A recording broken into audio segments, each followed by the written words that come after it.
This week's special in a lot of regards because we're going to Louisiana. And I always look forward to Louisiana just simply because of the people, the culture, and the fishing is epic.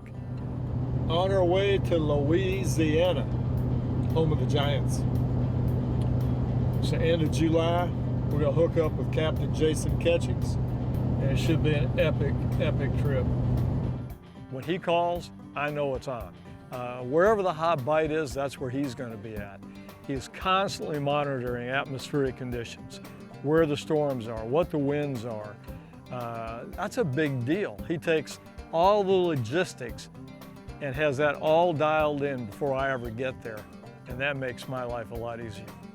Now, if you're a fan of the show, and I hope you are, the last time we were here, we were out in the middle of these large bays, fishing giant pogie schools, and we're fishing right on the edge of a hurricane going into Texas, Hurricane Harvey. And it was blowing 25 to 30. We weren't anywhere near the bank. In this situation, we're going to be cruising down the Marsh. You can reach out and touch the bank, and we're going to be physically looking for our target. We're going to be looking for the redfish. It's not going to be blind casting. All right, Jason, what do we got here, bro? So we're out here in the Biloxi Marsh.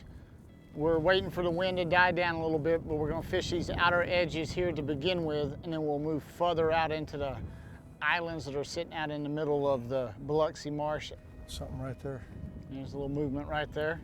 So we're just looking for fish that are coming in to spawn. We got one cruising right there. Right there's one cruising. There might be one behind him right here too. Like old times, brother. Jason, you know what's really cool about Louisiana? There are very few places in the country that have this kind of topography and have this kind of structural element. Now, there's some low country spots on the East Coast that are similar to this, but for the most part, Louisiana is unique this way, that you have this marsh and you've got just endless miles of it. You know, Ray, the Delta is very different in certain areas. You got the roseau canes, you got the flat saltgrass marsh, and then you got the freshwater marsh as well. So it's very diverse, and that's why the fishing can be very excellent. It's breeding grounds, it's the nursery, and all the habitat, the bait, and the fish have a place to hide and populate. So the diversity makes a big difference. Look, there's the redfish. There he is right there, see him?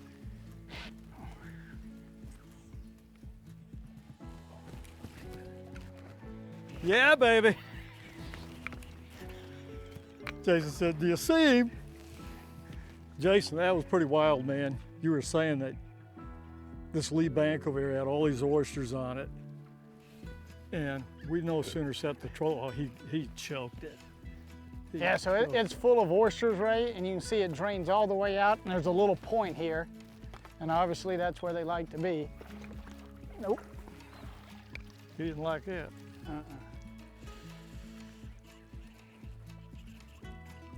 He just woke up. Come on, Rusty.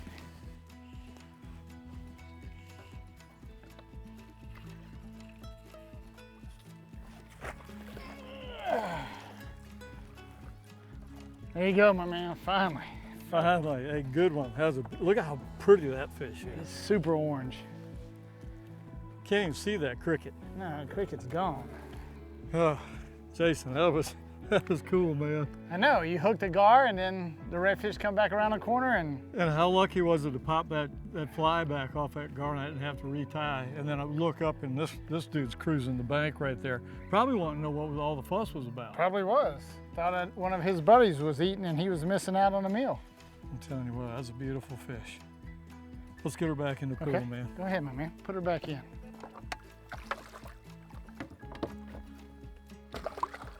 Thank you, Mr. Redfish. That's what Louisiana's noted for right there. You know, the conditions today have been weird. You've had like 2 weeks of solid rain and wind and storms, and today's beautiful. Today's beautiful, and they've had just a terrible attitude. I mean, they weren't eating early, and You know, we could have done so many other things. I'm glad that we stuck with it because sooner or later it pays off. It does. We just keep working, and that's what you want to do. You want to catch one on a fly, so we keep fishing. And sooner or later, the real big one shows up. That was a nice fish.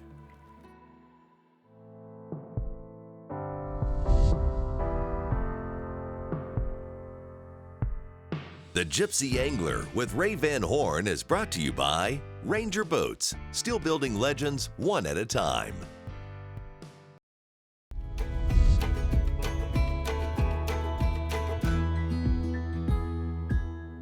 If this doesn't get you excited, you need to go do something else. And there's nights I can't hardly sleep with the anticipation factor as big as it is. Just the thought of pulling the trigger on one of those giant bull reds with a fly stick just gets me going.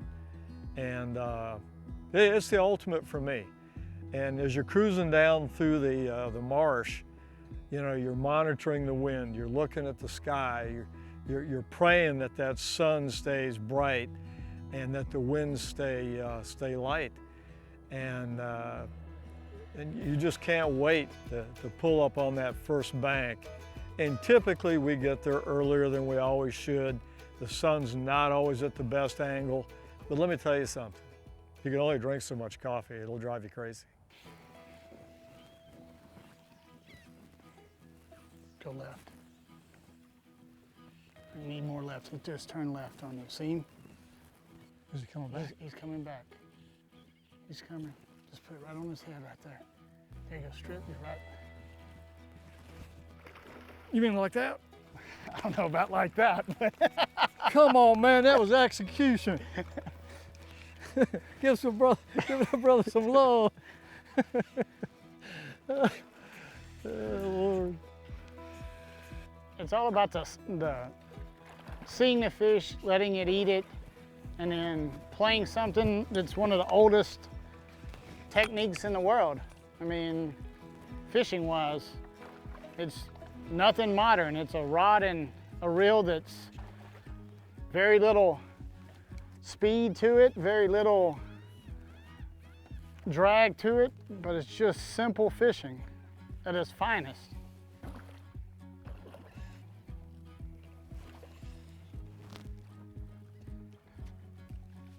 Come on in, Skippy. He choked it too. Oh.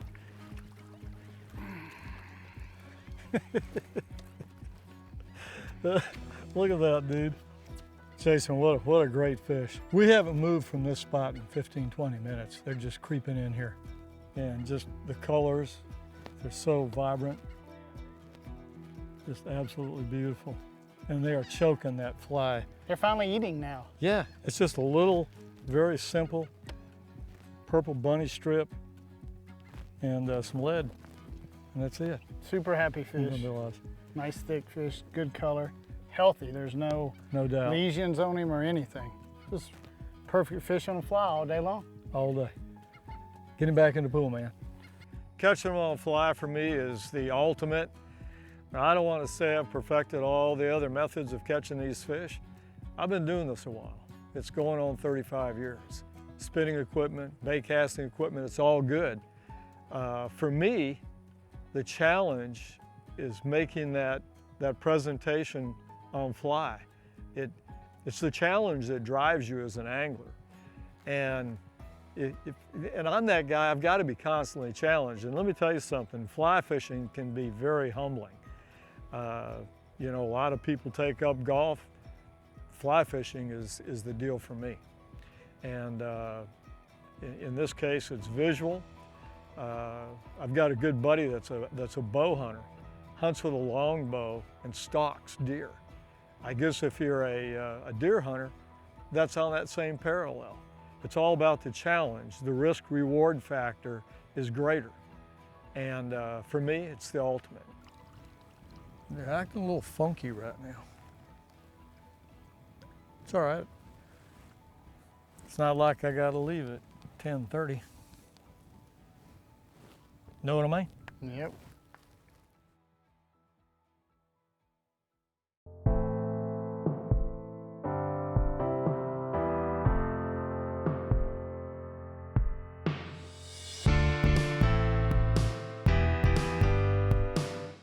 The Gypsy Angler with Ray Van Horn is brought to you by Mercury Marine. Go boldly.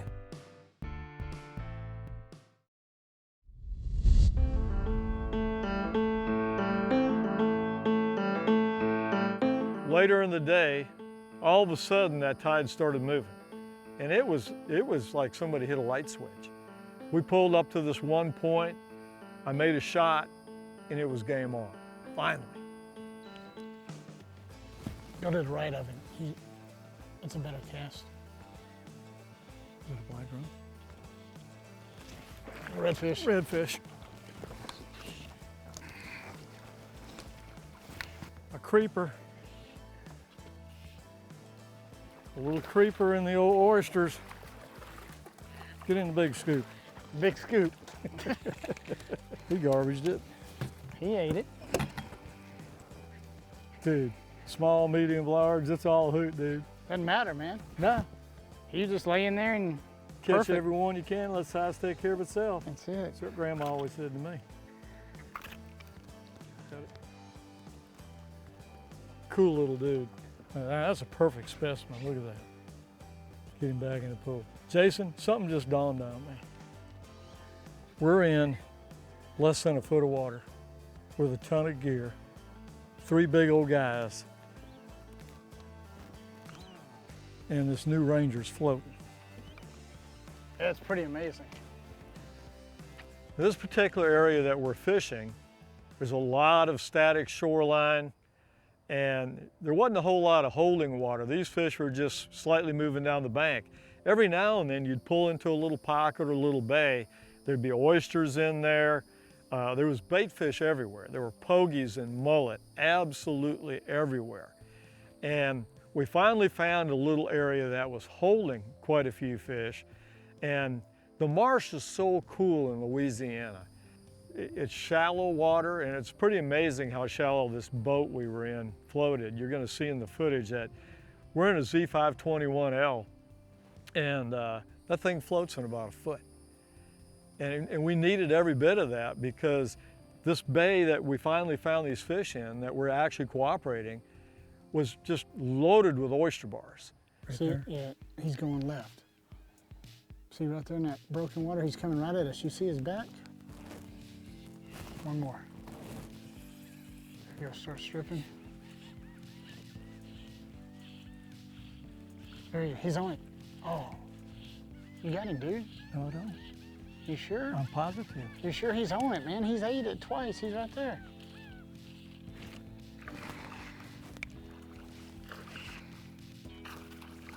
You sure you don't have him? Well, look, he's barely hooked, dude. Dude, look, barely. I'm talking barely. He didn't eat it till right then, I swear. Dude, we have been out here since slightly after daylight. And it is now what? 6 p.m. 6 p.m. And we didn't start catching these fish till about 45 minutes, an hour ago. That's right. All day, they wouldn't eat. Dude, I'm not tapping out. You know how I am, man. I don't get this day back. Nope. We're already out here. Yeah. Might as well stay a little longer. Go ahead and put that little fella back in the pool. I was like, are you gonna set the hook? Like, you ate it like 14? Now you're saying you're gonna set the hook. He's swimming at me going tomp, tomp, tomp, but he never had it. I mean, he was barely hooked. We're on a blood red full moon. And in all the years I've been doing this, I can tell you that behavior is not normal on these big moons. First of all, they feed heavily at night. The party's going on when you're at like this. And where I live in the Everglades, especially with snook, that big moon, they're getting it done at night.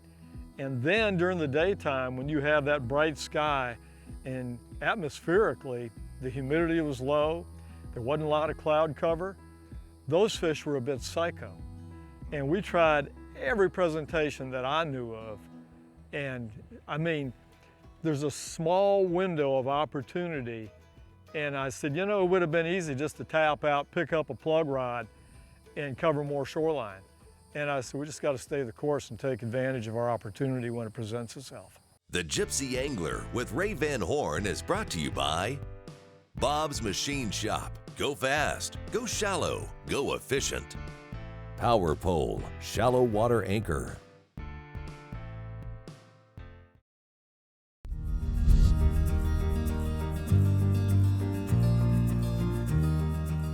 Let's go over the weapon of choice in this fly segment. I chose a 9-weight, 9-foot G Loomis NRX rod. Absolutely fantastic setup. Coupled with that is a Nautilus fly reel, seamless drag, and probably as important as the rod and reel, in my opinion, is the line choice, because so many of these fish, you've got to have a line that you can deliver a long shot if you see a fish that's swimming away from you. But more importantly, if there's one that pops up right in front of the boat, you've got to have a fly line that loads quickly and you can make a quick shot immediately. And the Tropic Compact from Cortland does that for me. So you've got your Tropic Compact. At the business end, I chose a fairly small purple bunny strip, dumbbell eyes. These fish feed down. You want to make that presentation. You want that fly to get down quickly. Usually one bump and it's on. And you got a little crystal flash here. And very simple, stout hook, about a 1/0. 40-pound bite tippet tied to the fly. About as simple as it gets, but very effective. We're trolling up to this point, and boy, does that look good. And I'm seeing movement, and I see what looks like a back out of the water. I'm thinking it's a big redfish. I make a cast, I feel a bump, I strip set, and the thing just kind of sits there. I go, what in the heck is that? Then all of a sudden, it starts to crawl off. It wasn't a redfish, it was a giant gar, and I foul hooked the dadgum thing. I'm sitting there going, oh no, not this.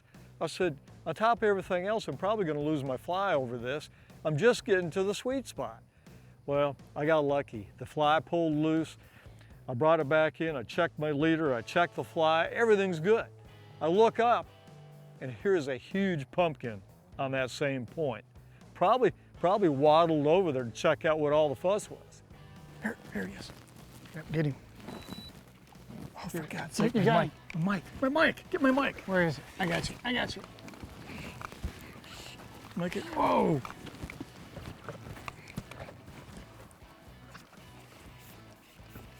Our trolling motor's out. What just happened, he goes. Oh, Lord, have mercy. The mic's everywhere. I went to strip set and my reel handle was caught in my microphone cable. Only Ray. Hey, I never said it was pretty. I just get it done.